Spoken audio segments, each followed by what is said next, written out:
Hello my dear friends and welcome to my channel. Don't forget to make yourself a cup of tea with snacks if you want, because today we have very interesting stories, and one of them is a story about a woman who tried to steal OP's cat, but then the cruel truth revealed. Please subscribe if you haven't and I hope you'll enjoy it. It takes place at my summer job at a day camp. I wasn't a high school student at the time of writing this. I still work there, so I have to be a little careful about giving away too much and identifying the business. It was over a year ago too, so some of the finer details might be misremembered. The interaction is mainly between my boss, the head counselor, and the dad. The cast. ED. Entitled Dad Mike. My boss, the head counselor Sam. ED's kid.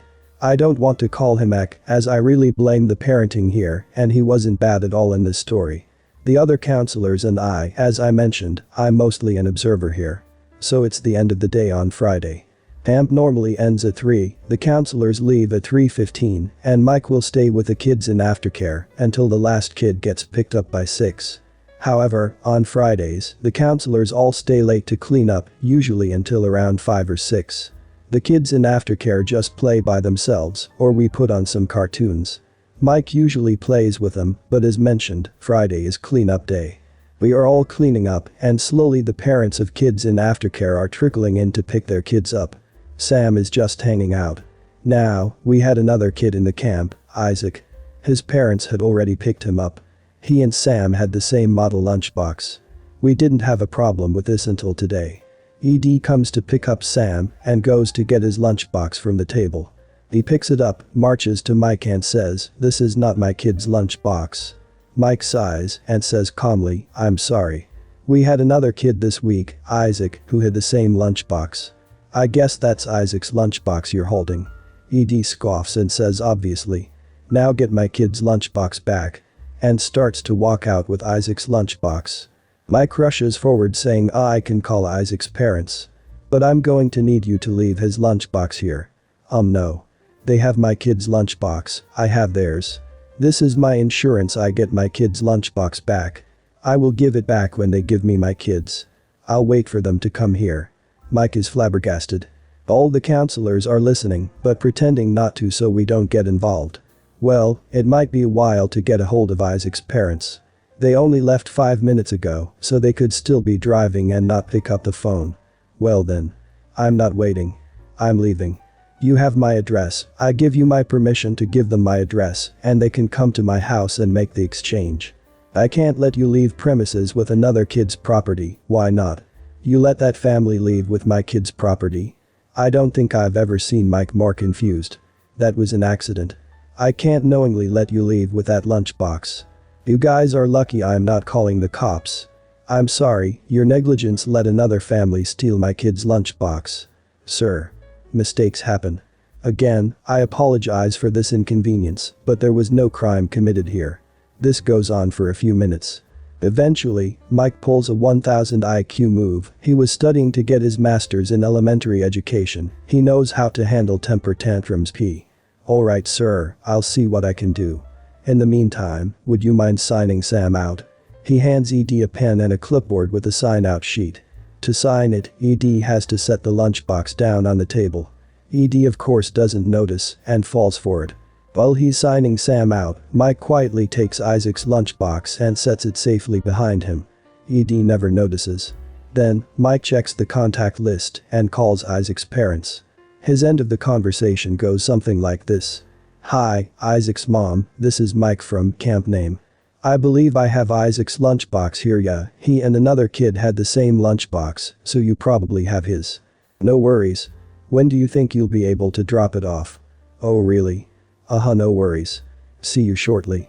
Bye." He turns and looks at ED.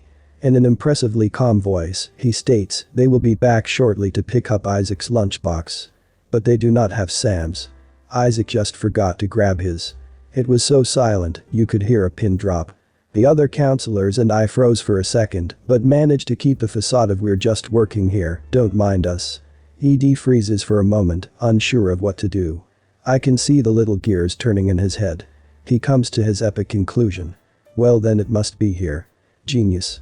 He starts tearing around the room, looking everywhere from the lunchbox table, to the play area, to the game shelves, to the office where the kids aren't even allowed in, everywhere.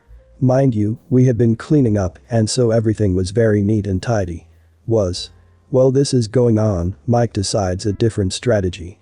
While Edie is dismantling the last hour of cleaning and tidying, Mike crouches down next to Sam. During all this, Sam had just been quietly playing with some toys. He was around 6. "Hey buddy. Do you remember where you put your lunchbox?" Sam nods. "Where is it?" "On the kitchen table." Everything stopped. The other counselors and I couldn't maintain our indifferent facade any longer. We just froze. Half of us staring at Sam, the other half glared at Edie. You don't talk to Mike or anyone at this camp like that and get away with it. Now, I briefly want to talk about Mike. He's probably one of the most chill, funniest, silliest teachers and counselors you could find. Absolutely perfect for a job like this. He could entertain the kids for hours, break up arguments, anything. He would put on these funny personas and act out scenes with them. He was also my first career mentor figure that I had and gave me some great advice. If I was older, I'd say he's the type I could grab a beer with.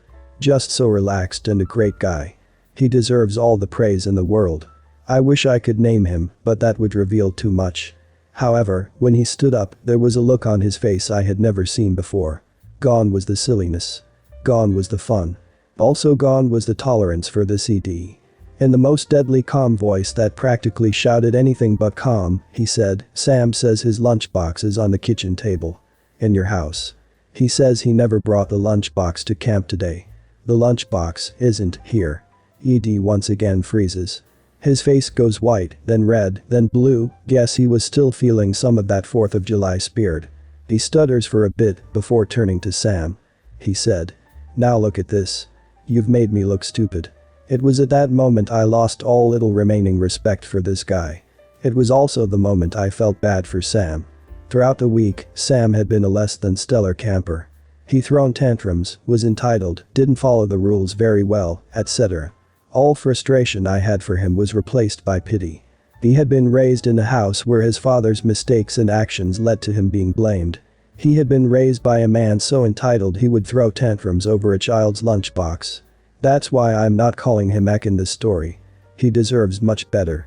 Anyways, Mike manages to put a stop to that quickly by just stepping behind them and non-physically urging them towards the door. ED doesn't get the memo and turns to Mike. I still had some hope ED would apologize. Nope. ED decided it was time for small talk. "So Mike. You in college?" A stunned Mike. "Yes, what are you studying?" "I'm getting my master's in elementary education." "Oh, cool. What's that like?" "Great. We learn how to deal with childhood behavior all the time, such as exploration of the world, strengthening communication skills, tantrums." He puts emphasis on the last part. ED finally got the hint and walked out. We all looked at each other like what the hell just happened. Mike just shook his head, called his boss, the CEO, to tell her what happened just in case, and then we went back to normal. I later asked him about ED, and he said that apparently the family is really wealthy and buys a spot for their kids for every week in the summer. Then, they decide whether or not they want to show up that week, not bothering to ask for a refund. Some families. Seems like the dad has major control issues. Mike seems like a great mentor for you. He's great in coping with situations like this. This all happened in the summer of 2012, and I was 12. I'd just come back from a family vacation to Cuba. Before we'd left, we had to find a place for my kitty, Bessie. Kennels, pet daycares, pet hotels, they were all extremely expensive, so we looked at online forums and stuff to see if someone would keep her in their house while we were gone. We came across this woman who was offering the service for cheap. Really cheap. It also turned out that this woman lived only a couple of streets away, walking distance really. And, well, my family jumped at the opportunity. So, we paid this woman in advance. She took Bessie off our hands. We went to Cuba. Had fun. Came back 2 weeks later. The day after we'd returned, I offered to go get Bessie. All I had to do was bring her carrier, go over to the woman's house, find Bessie, stuff her inside, and get out of there. Easy, right? Right, exactly. So my mom let me go by myself. I walked to the woman's house by myself. I knocked. She came to the door with a big smile. "Hi, welcome, hope you had a great trip, real nice lady, you know." Except not really. After I'd stepped inside, Bessie really enjoyed herself here. I mean, she loves it here. Oh, that's good. Yeah. She really loved staying with us. Cool. She let me wander around the house to go look for Bessie. She loves to hide, so I don't know if you'll be able to find her, haha. I had trouble finding her myself. It's okay, I'm good at finding her. I started to look for her. Checked everywhere. Looked under anything she could squeeze beneath, the couch, the beds, the fridge, the closets, everywhere. Couldn't find her. As I continued to look. My daughter just loved her, you know. She loves cats so much. I've been wanting to adopt, but I never got the chance. But I know we have a lot of fun with a cat around. We had a lot of fun with Bessie, anyway. That's cool. About half an hour went by. I tried everything, tried shaking a bag of treats, tried calling her name, tried that PSPSPSPSPS thing. Nothing. I was starting to get nervous at this point in time. Well, I can't find her. You can't. Oh, no. She hadn't bothered to even help me look, so I figured I should ask. Can you help me, please? Paused for a couple of seconds before she answered. Of course, honey. We looked together, to no avail, for maybe another 15 minutes. Darn, sweetheart. I don't know what to tell you. If we can't find her, maybe that's because she wants to stay here. Yeah. Like I said, we had fun together. My daughter loves her so much. Bessie has become part of our little family, I guess. Me, completely freaking baffled at the thought of my cat loving another family. But I know. I'm sorry. I'll never forget the condescending tone she gave me. Maybe this is her way of saying she doesn't like living with you. She wants to be with me. You know. But she's my cat. It's okay, honey. You don't have to worry. She's in good hands. Okay. I don't exactly know what happened next, but she went to the bathroom or something, and I was determined to snoop. I mean, really. I was on the verge of tears. I was missing my cat and really needed to get her like right now. I went into her daughter's room, who was only a couple of months old and was in a crib, and decided to check around again. The whole time I was wondering what I would tell my mom when I got back. Should I lie and say Bessie ran away?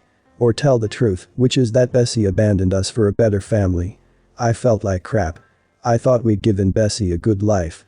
But if she was hiding from me on purpose, maybe it wasn't as good of a life than I thought. A few minutes later, I heard a sound in the baby's room. Something vaguely metallic. I called for Bessie. The sound again. A little bit louder. What the hell? I kept looking. There was this square-shaped thing I remember in the corner of the room that had a pile of clothes on it, so I thought it was an ottoman or a stool or something, didn't pay any attention to it. I went over and touched the thing. Well, it wasn't an ottoman. I shoved the pile of clothes off. Saw that the fabric covering the square thing was a blanket. The fuzzy blanket tucked under and all around the cube, as if to give it the impression it was a stool. I untucked the blanket and yanked it off. It was a metal crate. And inside was Bessie. Sticking her pink nose through the holes of the crate, which was what was making the sound. My heart stopped when I saw her. Luckily, she appeared to be fine. The EM came into the room. Not smiling. Just staring at me. So you found her. Me, a little scared. Yeah. I'm going to take her home now. You know you're selfish, right? She was perfectly fine with me and my daughter. We were happy with her. You're gonna take her away from us? Yeah, I have to go now. Fine. Just take her. You're very rude, you know that. Very rude. My daughter's going to wonder where she went. I'll just say her selfish mama had to take her back. How does that sound? I didn't say anything. Just opened the crate, gently took Bessie out, and hugged her. She seemed happy to see me, actually. I can assure you that I put Bessie in her carrier, and I got the hell out of there. Nope, nope, nope, nope. Bye. When I got home, my mom asked me what took me so long. I told her everything. From beginning to end.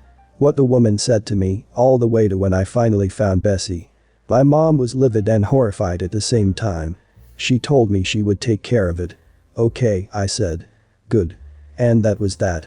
Later, Bessie jumped onto my bed, curled up next to my feet, and stayed with me the whole night. Here's the twist. I tried to forget this experience, obviously, but some time after, maybe a couple of weeks or a month or two, I asked my mom what she had done to take care of the woman. She said she ended up telling the police. The police took it seriously. They went to go pay the woman a visit. Took a look around. She got busted. For medicine, and I guess she got arrested. My city is kind of known for its medicine problems, but I don't know how true this is. All I know is that I never saw that woman again. To this day, still no sign of her. As for the baby I saw, I went by this lady's house a year or so ago as I took my dog Ozzy for a walk. A little girl was in the yard with someone who could be her dad. It's definitely possible it's a different family altogether. But if that's the same girl whose mom tried to steal my cat, I hope she has a good life. As of February 21, 2019, Angel Bessie has returned to her truest form. I miss her every day. We spend only a part of our lives with our pets, but our pets spend their entire lives with us. Thanks for reading. God, I'm so glad you were so persistent. This woman is batshit crazy. What is wrong with her? Aside from medication problem. I'm very glad you found Cat and took her home. That's pretty fierce for a 12-year-old.